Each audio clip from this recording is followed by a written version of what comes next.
Welcome to our channel. Today we how to log into Walmart Connect, manage retail media ads step by step clearly.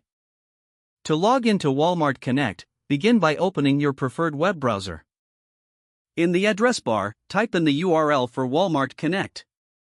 Press the Enter key to navigate to the website. Once the page loads, locate the Login button at the top right corner of the homepage. Click on the Login button to access the login screen. You will see fields requiring your credentials.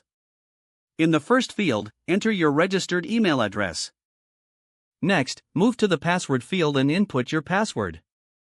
Double-check your entries for accuracy before proceeding. Look for the Remember Me checkbox and select it if you want the site to remember your login details for future sessions.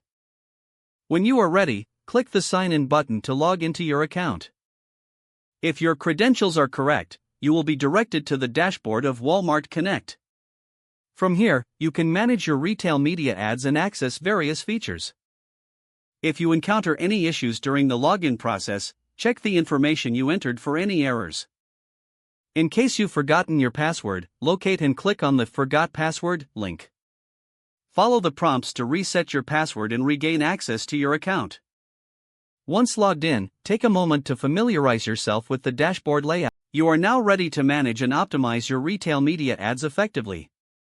If the page does not load, refresh the browser or try again in a private or incognito window.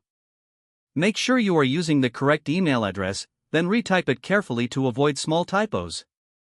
If your password is not accepted, use the reset option and create a new strong password you can remember. Check your spam folder for verification or security emails, then complete any requested confirmation steps. Enable two-factor authentication if available to improve account security and reduce unauthorized access risk.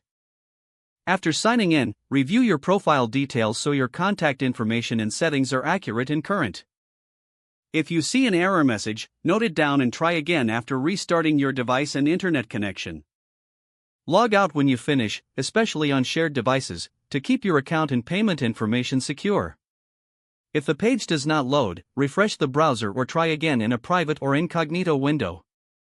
Make sure you are using the correct email address, then retype it carefully to avoid small typos. Don't forget to like this video and subscribe to our channel for more step-by-step tech guides.